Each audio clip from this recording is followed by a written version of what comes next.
सबसे favourite teacher कौन है आपके? आत्मा सर?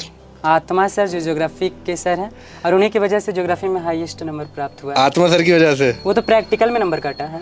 प्रैक्टिकल में करता जी है सर। आत्मा सर के पढ़ाने में ऐसी क्या बात है? सर बहुत है, वो तो एकदम मतलब वो ऐसा पढ़ाते हैं लगता ही नहीं है कि वो हमारे टीचर हैं, लगते हैं दोस्त हैं। हाँ, एकदम अपनेपन सा लगता है और काफ़ी कोई भी टॉपिक या कोई भी प्रश्न को काफ़ी आसानी तरीके से बता देते हैं। आत्मा सर के लिए अगर कोई मैसेज देना हो तो कैमरे में देख के क्या बोलना चाहोगे सर से? सर आत्मा सर सबसे पहले आपको तहे दिल से धन्यवाद, और आपकी वजह से ही आज जो भी प्राप्त हुआ है मुझे, या तो G20 में प्रथम स्थान और यह हमें डिस्ट्रिक्ट रैंक 4 जो हमारे इंटरमीडिएट में प्राप्त हुए हैं, वो आपका इसमें बहुत बड़ा योगदान रहा है। अच्छा, हम लोगों ने पिछले पूरे साल कहा कि क्वालिटी विद्याकुल ने कहा क्वालिटी एजुकेशन, हम लोगों को आप लोगों को क्वालिटी एजुकेशन देने में क्या सक्सेसफुल रहे? क्यों नहीं सर, अप्रैल 2023 से ही हम विद्याकुल से जुड़े हुए हैं और तब से लेकर आज तक सारे आज टीचर्स तक ने आपको क्वालिटी एजुकेशन प्रॉपर बहुत दिया? अच्छा से। और विद्याकुल का जो क्वालिटी है, ये जो डिजिटल तरीके से पढ़ाना है और मतलब बहुत अच्छा है। और मैं यही कहूँगा कि विद्याकुल से अगर आप जुड़ते हैं तो आपको काफ़ी मतलब फ़ायदे होंगे। साथियों नमस्कार, आप सभी का स्वागत है आपके सबसे बड़े परिवार, सबसे विश्वसनीय परिवार विद्याकुल में। प्यारे साथियों, आज जो मेरी यात्रा है वो आ गई है गया। इससे पहले हम लोगों ने डिस्ट्रिक्ट रैंक 1 से आप लोगों को मिलाया और अब आपको मिलाने जा रहे हैं डिस्ट्रिक्ट रैंक 4 से गया के अंदर। और हमारे साथ छात्र तो मौजूद हैं ही हैं, लेकिन उनके साथ उनके पिताजी और उनके फूफा जी मौजूद हैं। तो इस इंटरव्यू से पहले चर्चा हो रही थी तो इनके फूफा जी बता रहे थे कि देखिए हमारा जो बच्चा है वो बहुत मेधावी है, बहुत इंटेलिजेंट है, इसी के साथ इसके अंदर जो सनातन वैल्यूज़ हैं वो बहुत कूट कूट कर भरी हुई हैं। तो उन सारी चीज़ों का जिक्र करेंगे, जानेंगे अपने साथी के मार्क्स आगे क्या बनना चाहते हैं, किस प्रकार विद्याकुल का योगदान रहा इन्हें इस रैंक तक पहुंचाने में। सारी चर्चा आज के इंटरव्यू में होंगी और बिना स्किप करे इस वीडियो को पूरा देखना। दोस्त अपने साथियों को एक बार नमस्कार करके अपना नाम बताएंगे। नमस्कार, विद्याकुल के जितने भी छात्र हैं उन सभी को नमस्कार, और मेरे विद्याकुल के जितने भी टीचर्स हैं उनको तहे दिल से धन्यवाद। मेरा नाम अमन कुमार है और मैं गया ज़िला का रहने वाला हूँ। मेरा जो डिस्ट्रिक्ट रैंक रहा है वो पूरे डिस्ट्रिक्ट में 4th रहा है, और जो मेरे अंक हैं वो 456 प्राप्त हुए हैं। 456 अंक आपको मिले हैं 500 में से। यस। एक बार जरा सब्जेक्ट वाइज बताएंगे कि किस विषय में कितने कितने मार्क्स आपके आए? याद है?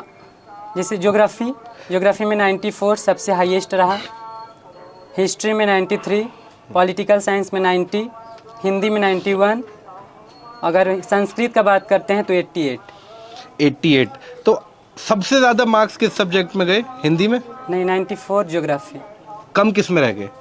संस्कृत में। संस्कृत में कम रह गए। संस्कृत में कितने मार्क्स रह गए? 88। 88। तो क्या क्या दिक्कत रहेगी? संस्कृत में मेहनत हो सकती थी क्या? संस्कृत में मेहनत हो गई होती तो ये डिस्ट्रिक्ट रैंक 1 हो सकती थी या स्टेट रैंक में कन्वर्ट हो सकती थी? सर बात रहा संस्कृत का, तो बिहार में संस्कृत का जो मतलब ज़्यादा पढ़ाई नहीं होता है, और उसका जो यूट्यूब पर भी ज़्यादा वो नहीं है, मतलब चैनल। लेकिन गया में तो संस्कृत महाविद्यालय दोस्त। सर महाविद्यालय है, लेकिन हमारा जो 12th का सिलेबस है वो नहीं है टीचर्स के पास। हम कॉलेज में भी गए बुक पता करने के लिए, तो मिला नहीं। तो फिर इस संस्कृत महाविद्यालय का कुछ फायदा समझ में आता है आपको जब कक्षा 12 का ही संस्कृत नहीं है? नहीं, मैं वैसे ही पूछ रहा हूँ, वैसे सवाल है मेरा। कॉलेज गया वहाँ नहीं है। वहाँ पे नहीं है? वहाँ कोई शिक्षक भी नहीं है? शिक्षक हैं, डॉक्टर संगीता मैम है। डॉक्टर संगीता मैम है, से पढ़ के आए हैं, BHU से पढ़कर आए। बहुत शानदार। प्रोफेसर हैं वहाँ के संस्कृत के। तो क्लासेस लेती थी मैम? क्लासेस लेती थी, पर्सनल पढ़ते थे।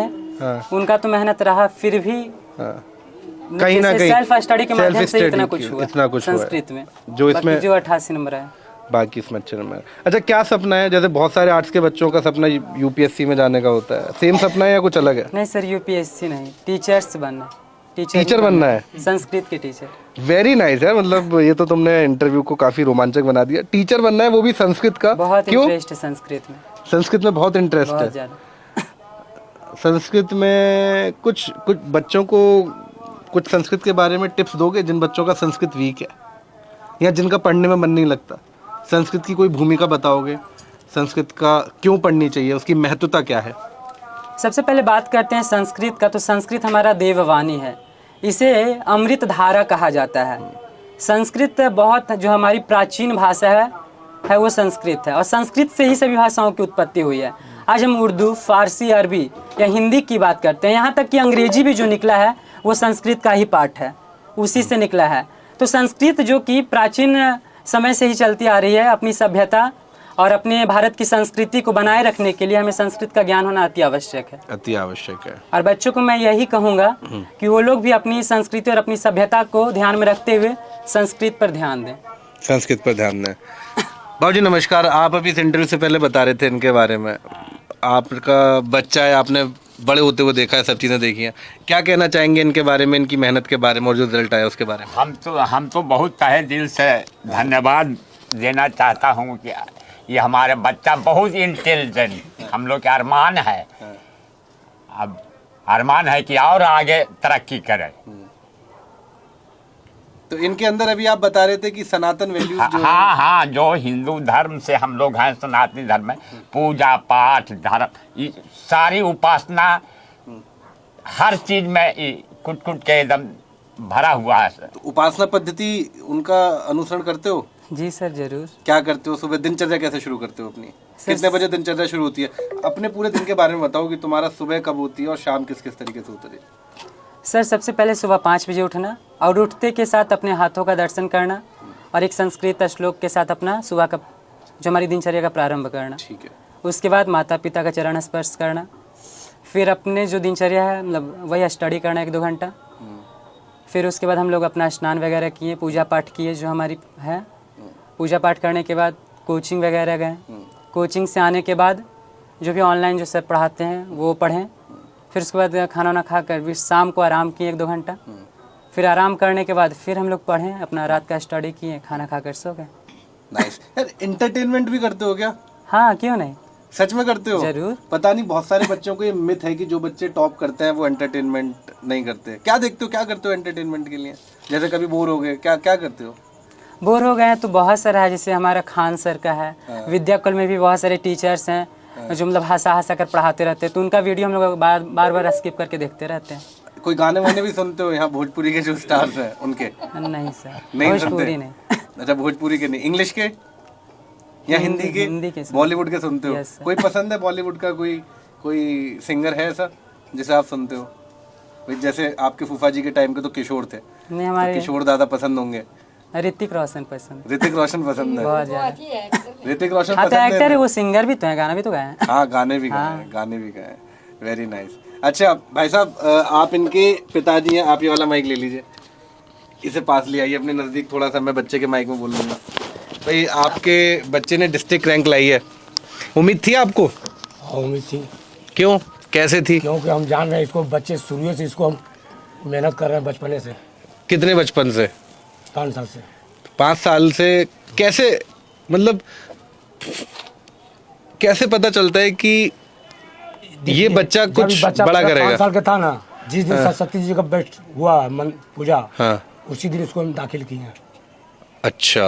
और जब इसका जब छठियारी हुआ तब हम जैसे जन्म लिया है तखने मछली भात पूरा गाँव को खिलाए।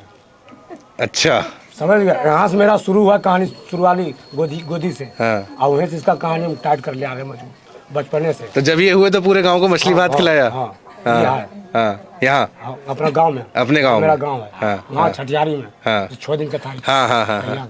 अब तैये से जब 5 साल का हुआ हाँ। तब इसको जिस दिन मूर्ति बैठता है हाँ। उसी दिन इसको स्कूल में इसको सिलोट दिए हैं, जाकर नाम लिखा है स्कूल में।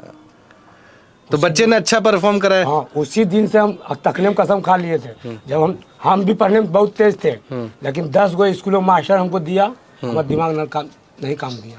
अभी भी कहा पापा हम दूसरा स्कूल नहीं बेटा, सिर्फ तुमको एक ही स्कूल में जाना है।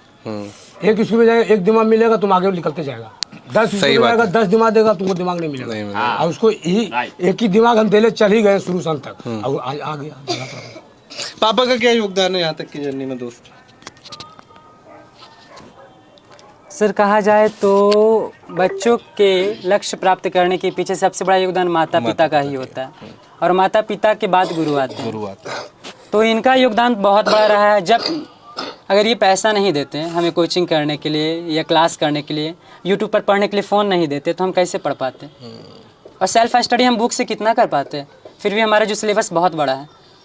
तो और उस इन्हीं सब के बहुत लिए योगदान रहा इनका। पिताजी आगे आए, पिताजी ने मेहनत की। किसी भी प्रकार से वो पैसा का जुगाड़ कर देते थे। किसी भी घर में कितनी भी तंगी हो, तुम्हारी पढ़ाई में कभी भी कोई कमी नहीं पैसा होती बाधा थी। नहीं बना। नहीं।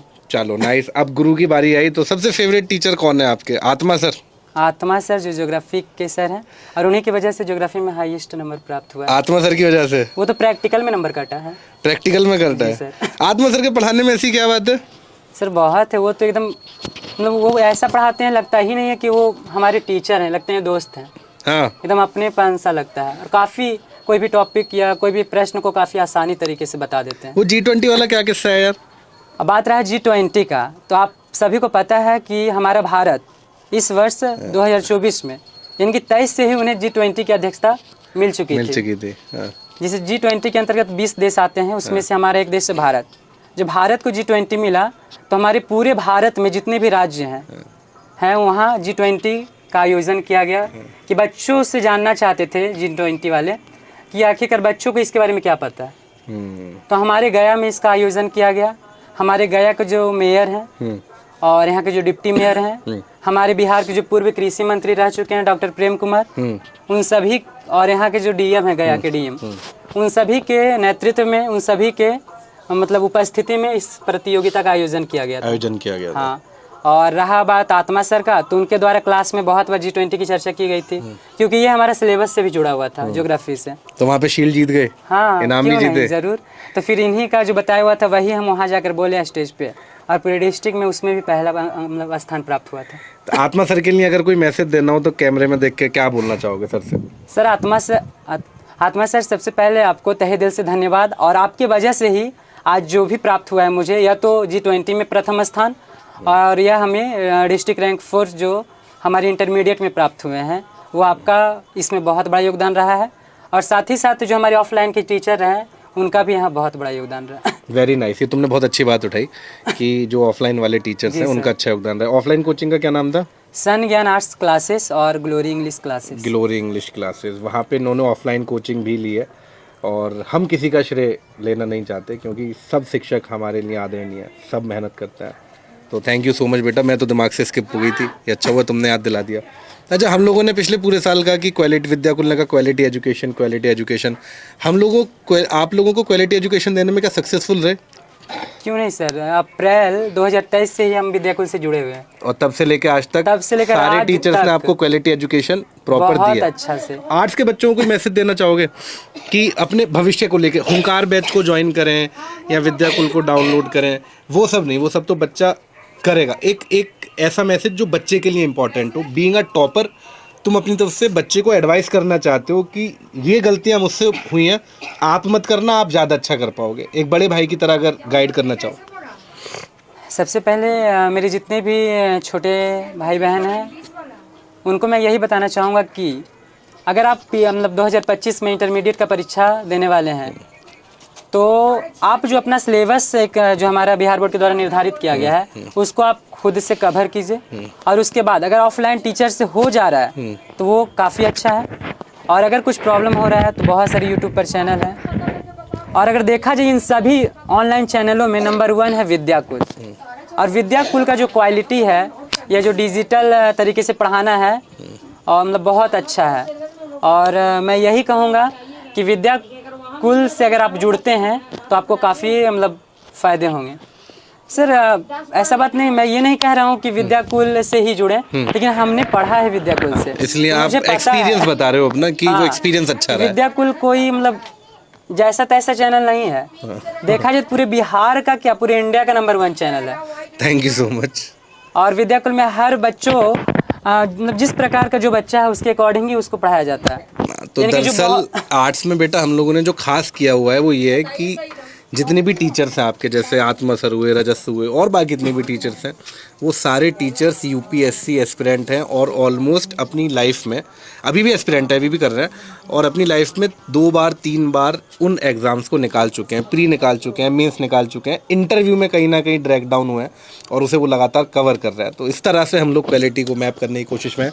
प्यारे साथियों, तो ये थी चर्चा आपके भाई के साथ, आपके बड़े भाई के साथ आपने टिप्स जानी कि आप लोग क्या कर सकते हैं, किस तरीके से बेहतर परफॉर्म करना चाहिए और एक अच्छे छात्र के गुण क्या हैं, एक अच्छे छात्र के लक्षण क्या हैं, वो सारी चीज़ें हम लोगों ने इस इंटरव्यू में जानी और जाना कि क्या गलती नहीं करनी है। यानी कि जो सिलेबस है उसे खुद से कवर करना है, रिवीजन टाइम टू टाइम करना है, इसी के साथ लाइफ में थोड़ा सा एंटरटेनमेंट भी ज़रूरी है, बहुत ज़्यादा प्रेशर नहीं लेना है ना, ऐसे ही है ना।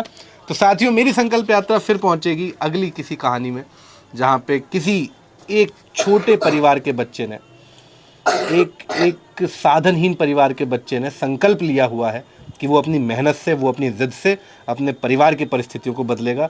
डिस्ट्रिक्ट रैंक, स्टेट रैंक तो सिर्फ एक शुरुआत है, आने वाले समय में वो बड़े से बड़े लक्ष्य को प्राप्त करके अपने गुरुजनों का, अपने परिवार का नाम रोशन करेगा। इसी तरह की और कहानियों से मैं आपको मिलाता रहूँगा। तब तक के लिए जुड़े रहिए हमारे साथ, जुड़े रहिए क्वालिटी एजुकेशन के सफ़र के साथ, जुड़े रहिए बिहार के सबसे बड़े परिवार के साथ, विद्याकुल के साथ। धन्यवाद।